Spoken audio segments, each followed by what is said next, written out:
नमस्कार. या व्हिडिओमध्ये आज आपण टॉप 27 मल्टिपल चॉईस क्वेश्चन्स की जे यापूर्वी जे डबल मेन एक्झामिनेशनला विचारलेले आहेत. आता त्या प्रश्नांच्या आधारे तुम्हाला येणाऱ्या परीक्षेमध्ये त्या प्रश्नांची डिफिकल्टी लेवल कशी असणार आहे हे निश्चित तुम्हाला समजू शकेल. त्यामुळं हे जे प्रश्न असणारे आहेत ते आपण रॅपिड फायरच्या पद्धतीनं घेणार आहोत, म्हणजे थोडासा फास्ट जाणार आहोत. If the magnetic moment of dioxygen म्हणजे O2 species 1.73 BM, it may be 1.73 means when there is a 1 electron.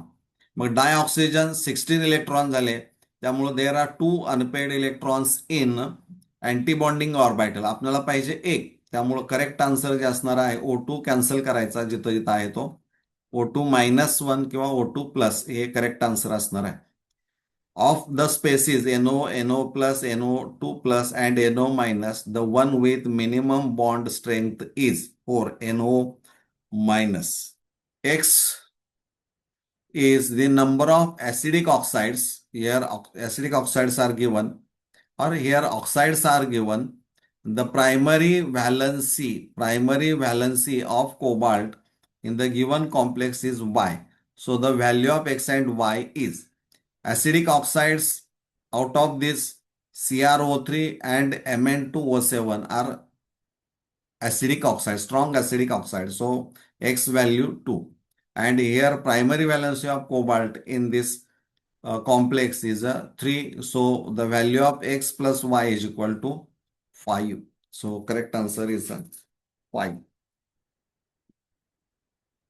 The number of valence electrons present in the metal among Cr, Co, Fe and Ni, which has the lowest enthalpy of atomization is Cr. It has a 6 unpaired electrons. So correct answer is a 3, 6, because it has a stable electronic configuration, and due to this the strong nucleus electron attraction is observed, which reduces the participation of d electrons in metallic bonding. The metal ions that have calculated spin only magnetic moment value of 4.9 BM are here. 5 ions are given. So out of these, Cr, Fe and Mn, these 3 ions have the same, that is 4.9 BM value. So correct option is a 4. The correct order of Fe, Fe63 minus, Co, Fe63 minus, NiCO4, NiCN42 minus complex species based on the number of unpaired electrons present is, the correct order is last one. Correct answer is because NiCN42 minus and NiCO4 both have 0 unpaired electrons. The number of unpaired electrons responsible for the paramagnetic nature of the following complex species are respectively. Correct answer is 1, 4, 4, 2. 1, 4, 4, 2. An octahedral complex having molecular composition CO5NS3ClSO4 has 2 isomers A and B. The solution of A gives white precipitate with AgNO3 solution, and the solution B gives white precipitate with barium chloride solution. The type of isomerism exhibited by the complex is clear cut. It is nothing but ionization isomerism. The calculated spin only magnetic moment of K3FeOS6 and K4FeOS6 respectively are.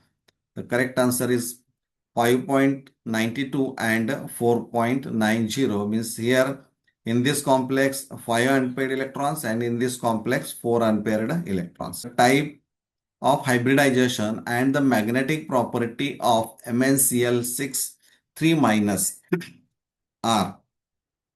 Cl is a weak field ligand, so it is octahedral complex. It uses outer d orbital. So correct option is 2 sp3d2 paramagnetic, with 4 unpaired electrons.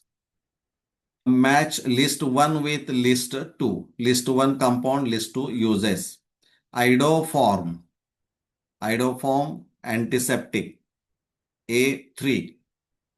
Carbon tetrachloride, fire extinguisher, B1.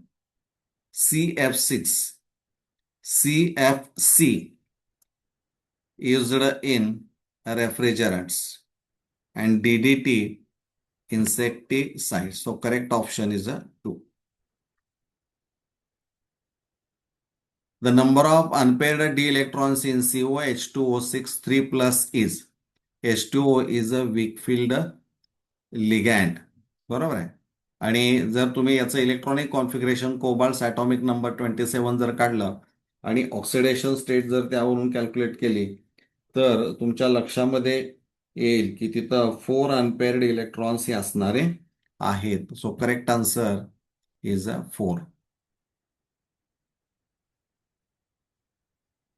The chiral complex from the following is, here EN means ethylene diamine. आता chiral complex साठी conditions काय असणार आहेत तर तो सिस असला पाहिजे आणि त्यामध्ये किमान एक बायडेंटेट लिगँड असायलाच पाहिजे. मग 2 मोनोडेंटेट असले तरी चालू शकतात पण एक बायडेंटेट लिगँड असायलाच पाहिजे आणि ते जर आपण इथं पाहिलं तर करेक्ट आन्सर सिस PTCl2 En2 प्लस हे असणार आहे. What is the correct IUPAC name of, या स्ट्रक्चरचं करेक्ट IUPAC नेम विचारलेलं आहे. तर यामध्ये हायर पोझिशनला priority goes to, first priority goes to carboxylic acid group 1 2 3 4 5. बरोबर आहे. आणि अल्फाबेट्स प्रमाणे जर जर पाहिलं तर 3 bromo 2 hydroxy 5 nitrobenzoic acid, 3 bromo 2 hydroxy 5 nitrobenzoic acid हे त्याचं करेक्ट आन्सर असणार. The correct order of ligands arranged in increasing field. आता सगळ्यात स्ट्रॉंग फील्ड लिगँड जर पाहिलं तर CN मायनस आणि त्याच्या खालोखाल कोण असणार आहे, अमोनिया. पण जर आपण इथं पाहिलं पाहिजे इथं हा कॅन्सल होऊ शकेल आणि इथं BR आणि CL आहे आणि त्याच्यामध्ये OH आहे, याचाही विचार करून चालणार नाही. तर करेक्ट जे आन्सर असणार आहे ते BrFH2NS3 ही इन्क्रीजिंग ऑर्डर करेक्ट असणारी आहे. त्यामुळे सेकंड ऑप्शन हे correct. The most stable carbocation from the following is. Carbocation म्हणजे positive charge carbon, it is stabilized by electron releasing group आणि त्यामुळे इलेक्ट्रॉन रिलीजिंग ग्रुप जो असणार आहे पॅरा पोझिशनला हा मिथॉक्सी ग्रुप आहे. त्यामुळं करेक्ट आन्सर जे असणार आहे ते 3. This is the most stable carbocation. Steam volatile compounds among the following are. Steam volatile compound म्हणजे जिथं इंट्रामॉलिक्युलर हायड्रोजन बॉन्ड तयार होऊ शकतो. हायड्रोजन आणि ऑक्सिजन याच्यामध्ये इंट्रा मॉलिक्युलर हायड्रोजन बॉन्ड तयार होऊ शकेल. इथं H आणि O मध्ये इंट्रामॉलिक्युलर हायड्रोजन बॉन्ड तयार होईल. इथं दोन्ही पॅरा पोझिशनला आहेत त्यामुळे इथं इंटरमॉलिक्युलर हायड्रोजन बॉन्डिंग असणार आहे. जिथं इंट्रा असणार आहे तिथं मात्र तुम्हाला स्टीम व्होलाटाईल कंपाऊंड्स हे पाहायला मिळतील. त्यामुळं करेक्ट आन्सर जे असणार आहे ते 4A and B. How many different stereoisomers are possible for the given molecule? Here, if you observe this structure, this carbon is a chiral carbon atom because it is attached to CS3, OH, H and this group. एक asymmetric carbon किंवा chiral carbon item असल्यामुळं 2 त्याचे आयसोमर्स मिळतील. परंतु इथं carbon carbon 3 and 4 ला double bond असल्यामुळं जर आपण ते जॉमेट्रिकल आयसोमेरिझम त्याची पाहिली तर तिथं 2 तुम्हाला सिस ट्रान्स मिळू शकतील. त्यामुळं 2 अधिक 2 4 म्हणजे करेक्ट आन्सर असणार आहे 3 4. The correct stability order of carbocation is. Correct order तुमच्या लक्षात यायला पाहिजे की tertiary butyl carbocation is more stable than secondary than primary and methyl carbocation. So correct option is 3. हे करेक्ट असणार आहे.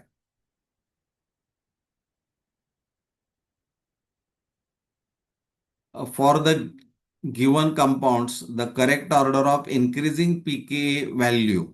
इन्क्रीजिंग पीकेए व्हॅल्यू असं म्हटलेलं आहे. आता यामध्ये इलेक्ट्रॉन रिलीजिंग आणि इलेक्ट्रॉन विथड्रॉईंग ग्रुपचा रोल हा खूप महत्वाचा असणार आहे. इलेक्ट्रॉन विथड्रॉईंग ग्रुप जर पॅरा पोझिशनला असेल तर स्ट्रॉंग ऍसिड असणारा आहे, सगळ्यात स्ट्रॉंगेस्ट ऍसिड तो असणार आहे. आणि पॅरा पोझिशनला इलेक्ट्रॉन रिलीजिंग ग्रुप असेल तर तो वीक ऍसिड असणारा आहे. म्हणजे इथं तुमच्या लक्षामध्ये येईल की इथं सगळ्यात पीके व्हॅल्यू कमी कुणाची असणारी आहे, तर बी ची असणारी आहे. त्यानंतर NO2 असल्यामुळं इथं मेटा जरी असला तरी NO2 आहे, त्यामुळे डी येईल. त्यानंतर येणार मग सी, आणि सी नंतर येणार ए, ए नंतर येणार हा ई शेवटी. आणि त्यामुळं करेक्ट आन्सर जे असणार आहे ते 1 BDCAE. पीके व्हॅल्यू वाढत जाते लक्षात. इथं correct order of basic strength of pyrrole, pyridine and piperidine is the correct answer is यामध्ये पायपिरिडिन जो असणार आहे तो स्ट्रॉंग बेस असणार आहे. It is a non aromatic sp3 hybridized carbon atom असणार आहे. त्या दोन्हीमध्ये sp2 कार्बन पाहायला मिळतील आणि त्यामुळं इथं फोर्थ ऑप्शन जे असणार आहे ते करेक्ट असणार आहे. The correct stability order of the following diazonium salts. आता इथं इलेक्ट्रॉन डोनेटिंग ग्रुप जे असणार आहे ते increases the stability of diazonium salts, आणि इलेक्ट्रॉन विड्रॉईंग ग्रुप जे असणार आहेत ते स्टॅबिलिटी कमी करतात. त्यामुळं स्टॅबिलिटी सगळ्यात जास्त कुणाची असणारी आहे, तर इलेक्ट्रॉन रिलीजिंग ग्रुपची आणि कमी इलेक्ट्रॉन विड्रॉईंग ग्रुपची.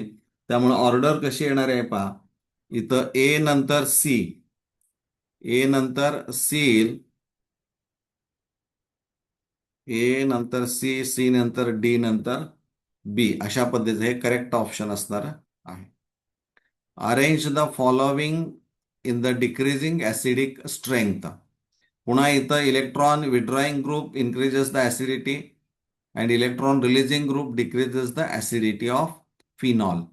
त्यामुळं तुमच्या लक्षामध्ये यायला पाहिजे की इथं डिक्रीजिंग ऑर्डर दाखवलेली आहे, त्यामुळं सगळ्यात जास्त याचं ऍसिडिक स्ट्रेंथ असणार आहे आणि सर्वात कमी कुणाची असणार आहे, याची असणार आहे. त्यामुळं करेक्ट आन्सर ए हे असेल.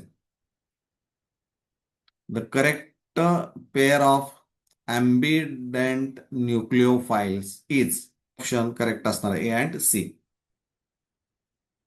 In the following substitution reaction. एक रिॲक्शन दिलेला आहे, बेन्झिन रिंग आणि NO2 ग्रुप आहे. With respect to NO2 group 2 BR आहेत पॅरा आणि मेटा पोझिशनला.